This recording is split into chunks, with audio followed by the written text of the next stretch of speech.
Bonjour et bonne arrivée comme on dit ici. Je suis Hello et je vous accueille sur ce podcast pour qu'on découvre ensemble l'Afrique profonde. L'Afrique qu'on imagine mais qu'on ne connaît pas. Celle qui brille de mille couleurs mais qui se confronte aussi chaque jour à la pauvreté, la maladie et la mort. On parle aussi d'Afrique fraternelle, d'Afrique chaleureuse, d'Afrique festive. L'Afrique qui rayonne. Vous découvrirez avec moi des personnalités touchantes, attachantes, aux histoires parfois difficiles, mais dont la force et le courage sont indéfinissables. Vous apprendrez à connaître le Gabon où je vis actuellement, pays d'Afrique centrale au niveau de l'équateur, accolé au Congo et au Cameroun. C'est parti, je vous laisse écouter l'épisode et j'espère qu'il vous plaira. Mbolo et bonne écoute.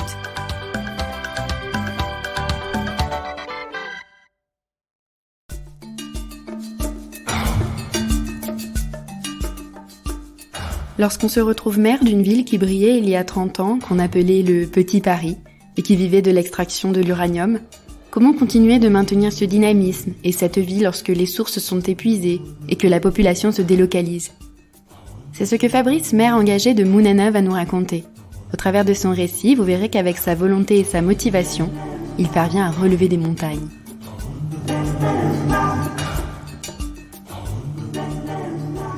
Bonjour Fabrice. Bonjour Elodie. Je suis ravie de t'avoir aujourd'hui à mon micro. Est-ce qu'on pourrait commencer cet épisode par ta présentation, s'il te plaît? Mais avec plaisir. Je suis Fabrice Ulrich Mwanzoudi. Je suis marié et père de 6 enfants. Je suis né le 31 mai 1975 à Mounana. D'accord. La ville dont je suis le maire aujourd'hui. Voilà. Du point de vue de mon parcours professionnel, je suis titulaire pour mon dernier diplôme d'un master en management du secteur public, master 2, que j'ai obtenu à l'ENA du Gabon et à l'université Omar Bongo de Libreville. Et avant, naturellement, j'ai eu une maîtrise en sciences de l'information documentaire, une licence et un bac G2 obtenu à l'université au lycée technique de Libreville. Donc, je suis maire depuis avril 2019. D'accord. Maire de Mounana. Maire de Mounana. Et donc naturellement, le 10 avril prochain, ça me fera 3 ans de mandat. Et pour vous parler de la ville de Mounana, déjà, il faut relever que la ville de Mounana a été érigée en commune de plein exercice en 1977. D'accord. Et dans cette ville, qui est une ville minière, par l'exploitation du manganèse, en fait, de l'uranium par la COMUF. D'accord. Compagnie des mines d'uranium de Franceville. Donc, depuis les années 60, donc cette compagnie, cette société a exploité le gisement d'uranium. Et donc, au cours de cette exploitation, on a vu une ville partir d'un village, ce qui était un village, se développer pour se transformer en véritable ville, avec des infrastructures telles que vous le voyez aujourd'hui dans la ville, où vous avez des cités qui étaient construites pour les ouvriers, pour les agents de maîtrise, pour les cadres. Vous avez toutes les autres infrastructures comme le commissariat de police, le camp de gendarmerie, la sous-préfecture, le bâtiment de la mairie dans lequel vous m'interviewez, un certain nombre de cités et beaucoup d'infrastructures sociales. Donc la ville, cette compagnie a vraiment beaucoup œuvré dans le domaine du social, en développant naturellement des établissements scolaires et tout ce qui est d'ailleurs naturellement tout le circuit électrique de la ville, l'adduction en eau, c'était quasiment la société au cœur du développement de notre ville et qui a véritablement participé au développement de cette ville. Et donc malheureusement avec l'arrêt d'activité de cette compagnie en 1999. D'accord. Parce qu'il y avait plus d'uranium. Après les causes sont multiples. Bon, je pense que c'était aussi lié au marché. Et peut-être d'autres raisons qui pourraient être beaucoup plus éclaircies par l'État et la société, COMUF. Et donc après donc l'arrêt de cette activité, la ville malheureusement a commencé à connaître un marasme économique et social. Donc naturellement avec la perte d'emploi, donc le chômage et tous les autres maux autour, pauvreté, etc., etc. Il faut relever que cette ville, Mounana a quand même hérité de toutes les infrastructures dont je vous parlais tout à l'heure. Et donc depuis 99, malheureusement, cette ville a connu tous les maux. Après, nous avons connu une exploitation de bois avec l'usine de bois de Mounana, qui a là aussi employé un certain nombre de personnels, mais qui n'était pas au niveau de ce que Comuf a opéré comme transformation au niveau local. Et donc, depuis lors, la ville connaît d'énormes difficultés sur le plan social, économique, et j'en passe. Et donc, naturellement, le seul outil de développement dans la ville, il n'y a que la collectivité, donc la mairie. Mm-hmm. Sauf que là aussi, vous pouvez imaginer qu'avec le départ d'une société comme Comuf, il va de soi que il y a moins de moyens. Il y a moins de moyens et la collectivité aussi, du point de vue du prélèvement de cet taxe, va connaître aussi des difficultés. Mm-hmm. C'est d'ailleurs dans ce sens que c'est donc consécutif à toute cette situation que, en prenant notre mandat en avril 2019, nous avons trouvé une collectivité très endettée. D'accord. Et donc, il y avait un passif vis-à-vis dans ses comptes à hauteur quasiment de 250 millions. Et donc, en arrivant et en prenant nos fonctions face à une situation comme ça où il était quasiment impossible de réaliser un quelconque projet, parce qu'avec un passif pareil, il est difficile d'avoir la confiance et même je vous parlais tout à l'heure déjà de la faiblesse au niveau de la fiscalité locale, et avec une dette comme celle-là, il est quasiment difficile de fonctionner. Mmh. C'est ainsi que nous avons envisagé, et il faut le rappeler que Comuf, bien que n'exploitant plus, est encore présente sur le sol de Mounana, parce que ils avaient, après justement l'arrêt d'activité, cette responsabilité, non seulement de réhabiliter le site, mais aussi de suivre le développement, de beaucoup plus de veiller aux questions environnementales. D'accord. Et donc ils sont encore là, présents, et nous essayons autant que faire se peut à développer avec Comuf un certain nombre de projets sociaux. D'accord. Du point de vue de leur responsabilité sociétale, parce que je vous disais tout à l'heure qu'ils avaient œuvré du temps de l'exploitation sur beaucoup de ces projets, et aujourd'hui beaucoup plus des projets sociaux, mais du point de vue d'une responsabilité sociétale volontaire. Tu peux nous en citer quelques-uns? Par exemple avec Comuf, depuis s'il faut repartir à d'autres mandats, ils ont développé avec mes prédécesseurs un certain nombre de projets agricoles. Ils ont développé notamment la garderie, donc qui est une sorte de maternelle pour les enfants de Mounana, a été également construite récemment sous fonds Comuf. Et pour parler des projets développés avec Comuf depuis ma prise de fonction, nous avons la bibliothèque municipale au profit de toute la communauté scolaire. Bibliothèque municipale dont l'historique vient d'un partenariat. D'ailleurs, il faut vous le dire, depuis le début de notre mandat, nous avons pu contracter avec deux mairies en France, donc à Mont-Saint-Martin, proche de la ville de Metz, d'accord, et Rennes, proche d'Amiens. Donc avec à la ville des Rennes, donc la ville que nous connaissons au Gabon comme la ville du capitaine Tchoréré qui a combattu pour la France. Donc avec la ville de Rennes précisément, nous avons développé un partenariat avec une association, donc l'association des amis et gabonais en action, donc de Rennes, avec laquelle nous avons pu mobiliser plus de 20 000 ouvrages, de l'outil informatique de deuxième main et d'autres matériels et dont le conteneur est bien arrivé à Mounana et qui nous a permis d'ailleurs l'ouverture de la bibliothèque.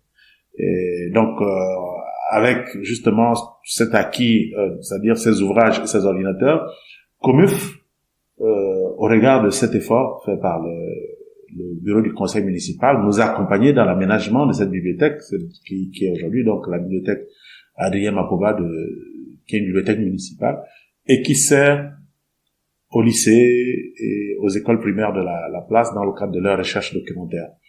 Et donc, en dehors de ce projet, nous avons développé avec Comuf la construction d'un motel municipal, parce que il se posait à Mounana jusqu'à un passé récent un problème d'accueil, un problème de structure d'accueil, et donc avec Comuf, par des mécanismes sociétaux, donc nous avons construit un motel municipal de 10 chambres, un restaurant et tout ce qui va avec. Donc voilà, mais au-delà de Comuf, nous entretenons les mêmes relations avec la Comilog, qui est une société aussi, qui est une société Comilog, qui est une société citoyenne, avec laquelle d'ailleurs nous avons développé il y a pas longtemps des plans de développement locaux, et là pas que pour Mounana, mais aussi pour les villes environnantes de Moanda, où l'exploitation se fait immédiatement, et il faut le relever. Moanda, aujourd'hui, Comilog exploite aussi du côté de Mounana un gisement de manganèse. Donc, avec la vision de l'actuel directeur général de la Comilog, nous avons pu développer des plans de développement locaux pour relever un certain nombre de projets dans tous les domaines de développement, et qui vont être exécutés selon des plans pluriannuels. Et là, donc, avec Comilog, nous avons pu organiser un forum économique et social avant le grand forum de Comilog, qui a arrêté définitivement les projets à développer à court, moyen et long terme. C'est des projets qui touchent à la santé, à l'éducation, au développement des infrastructures et les projets économiques et autres, donc l'agriculture, etc. Donc, face aux difficultés que connaissent la ville de Mounana, nous sommes beaucoup plus tournés vers ces partenariats dont je vous parlais, dont les fruits, vous pouvez les percevoir, vers donc ces partenariats, donc vers le développement de la coopération décentralisée, et la RSE, donc à travers Comuf, Comilog, et peut-être d'autres sociétés qui s'installeront. RSE, c'est la responsabilité sociétale des entreprises. Donc la RSE, et voilà. Donc en gros, c'est deux mécanismes, et ça il faut le relever. Avec notre arrivée, nous avons pu, malgré la situation financière difficile, la contourner par l'annulation de cette dette, et permettre d'avoir un budget tout à fait exécutable. Et donc c'est à travers ces trois mécanismes que nous travaillons aujourd'hui pour développer un certain nombre de projets. Il faut dire que avant mon arrivée, la ville croupissait sous des hautes herbes, mais aujourd'hui nous avons un effort de nettoyage dans la ville, d'entretien de caniveaux, de désherbage dans la ville, parce que la mairie a pu acquérir un certain nombre d'outils. Donc voilà un tout petit peu du point de vue du fonctionnement, les améliorations que nous avons notées. Et l'espoir aujourd'hui pour Mounana vient de ce que Mounana, qui était une ville d'uranium, tente à devenir une ville d'exploitation de manganèse, parce que d'autres gisements commencent à se découvrir dans la ville. D'accord. Et vous avez la société Gabon Mining qui est qui est projetée pour l'exploitation d'un gisement dans la ville de Mounana. Qui est une société concurrente de la Comilog. Société concurrente de la Comilog, mais un peu en dessous du point de vue de la taille. Oui. Voilà, donc Gabon Mining et la société d'exploitation de bois, qui avait connu un arrêt d'activité par les contentieux qu'ils avaient avec l'État, va reprendre son activité avec le groupe G16. Donc je pense qu'il y a un motif d'espoir du point de vue économique, parce que la ville, dans un futur proche, va pouvoir reprendre son activité économique, et puis booster l'emploi et tous les domaines et tous les domaines sociaux. Parce que ces entreprises, finalement, elles viennent pour exploiter les richesses de vos terres. Oui. Et donc normalement, elles créent aussi de l'emploi. Mais naturellement, parce que aujourd'hui, notamment au niveau des entreprises minières, il il y a la réglementation aujourd'hui, avant toute exploitation, conditionne un certain nombre de paramètres à prendre en compte. Donc, l'État recommande que cette société soit citoyenne et donc prenne en compte toutes les questions en rapport avec leur responsabilité sociétale. Voilà. D'accord. Donc, voilà. Est-ce que on peut revenir rapidement juste sur les partenariats que tu as réussi à créer avec les 2 villes françaises? Comment est-ce que ici, à Monana, on arrive à créer des partenariats avec des villes en France? Est-ce que il y a des rencontres qui sont faites? Enfin, le tout début, du tout début, comment t'as fait? C'est beaucoup plus par des relations personnelles. D'accord. Parce que dans ces villes, vous avez des compatriotes, des amis de lycée et autres qui étaient déjà résidents dans ces villes et qui ont facilité. Vous avez des ressortissants de Monana également qui résident en France. Donc, qui nous ont accompagnés dans les contacts avec justement les présidents de ces conseils dans ces villes. Et après, naturellement, voilà, les liens se sont tissés et puis tout de suite nous nous sommes engagés, les maires de la ville de Mont-Saint-Martin et Rennes, à œuvrer au développement des projets notamment au niveau de Monana. Sauf que malheureusement avec la survenue de la Covid-19 en 2020, ces partenariats ont connu un petit frein. Dieu merci, avant, nous avons pu développer sur le plan de la scolarité, donc la bibliothèque. Et il était prévu de nous attaquer à d'autres projets en rapport avec la santé et peut-être l'agriculture, l'adduction en eau, etc. Mais la Covid est venue freiner les choses avec toutes les restrictions aujourd'hui pour entrer en France. Donc voilà, ces partenariats ont connu un tout petit peu un frein, mais nous continuons à communiquer par les moyens technologiques aujourd'hui pour faire en sorte que ces partenariats puissent continuer et puis voilà. Et ça va aboutir à d'autres projets. Et aboutir à d'autres projets. C'est un engagement que nous avons pris alors que nous et il était prévu d'ailleurs dans notre entente que ces maires fassent le déplacement aussi de Monana pour venir voir toutes les potentialités et voir comment aussi à leur niveau voilà envisager des projets à développer. D'accord. Oui, tu as anticipé ma question, j'allais te demander si c'était déjà venu à Monana pour C'était prévu et voilà. Et d'ailleurs, j'ai oublié de le relever. Je suis en collaboration également avec une association des anciens de Monana, donc de quelques Français qui ont résidé à Monana et qui ont vécu à Monana et qui d'ailleurs se reconnaissent beaucoup plus de Monana que des villes de leur ville d'origine en France. Et donc qui là aussi envisagent un certain nombre de projets à développer au profit des populations de Monana. Et malheureusement la Covid est venue oui. Parce qu'il était prévu des voyages voilà pour venir pour retrouver cette terre qui les a vus naître pour certains et sur laquelle d'autres ont travaillé donc du temps de la Comuf. Et donc voilà un peu tous les partenaires avec lesquels nous travaillons pour le développement de notre ville. Est-ce que je peux te demander du coup sur quoi est-ce que tu mises pour que les populations souhaitent revenir vivre ici? Tu mises sur les entreprises qui vont venir, j'imagine, exploiter le manganèse qui va être là, le bois, tout ça. Il y a d'autres choses qui te permettent d'attirer et de rendre ta ville attractive?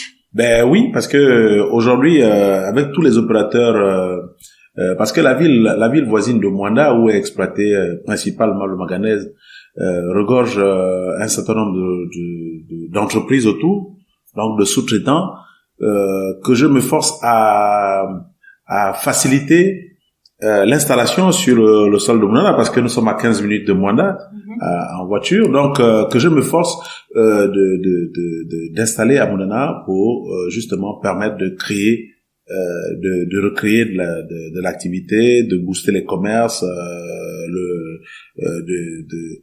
au niveau de l'immobilier notamment, avec travers les loyers et autres.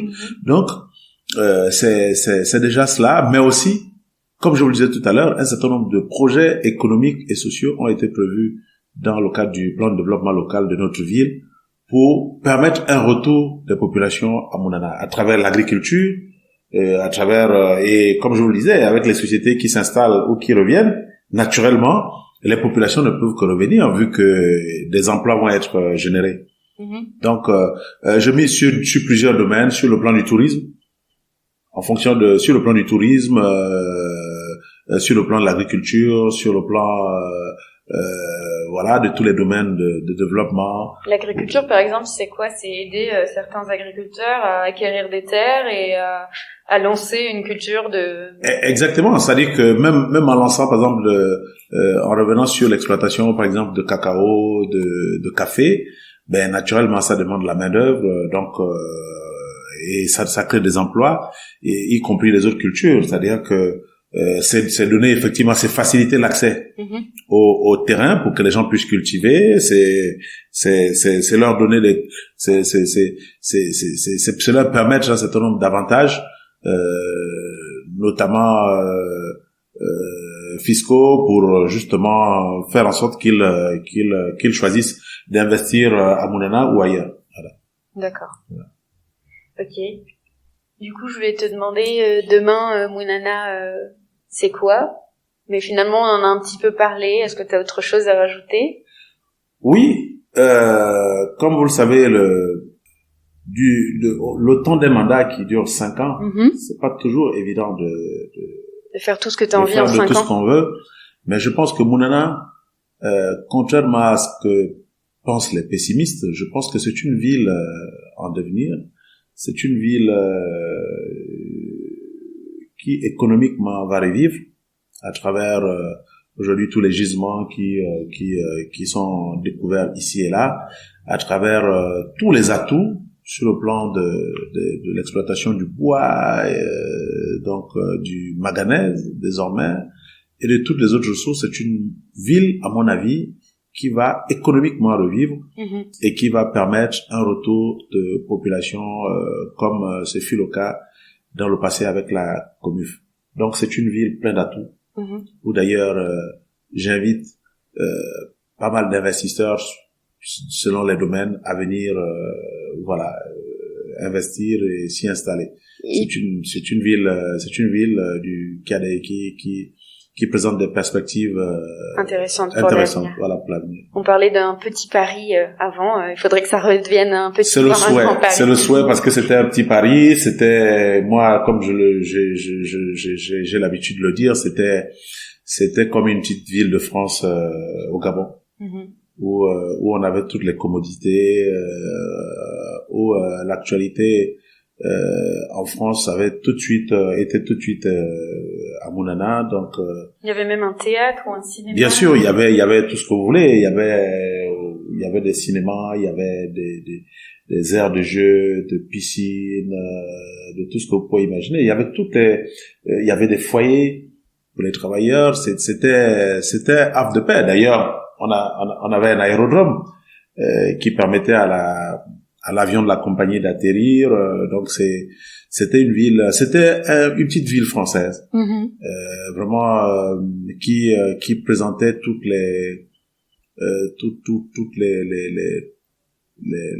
garanties de développement, c'est-à-dire qui était une très belle ville, propre, attrayante. Et c'est notre souhait que Mounana redevienne telle qu'elle était à l'époque. Voilà. Ok, c'est un très beau souhait et je l'espère de tout cœur.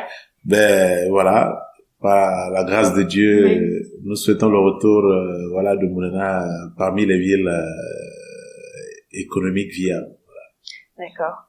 Fabrice, j'ai l'habitude de terminer l'épisode en demandant un chant. Mais je vais pas te demander un chant, mais est-ce que tu pourrais me raconter soit une anecdote ou une citation, une phrase qui t'inspire, quelque chose que tu voudrais partager?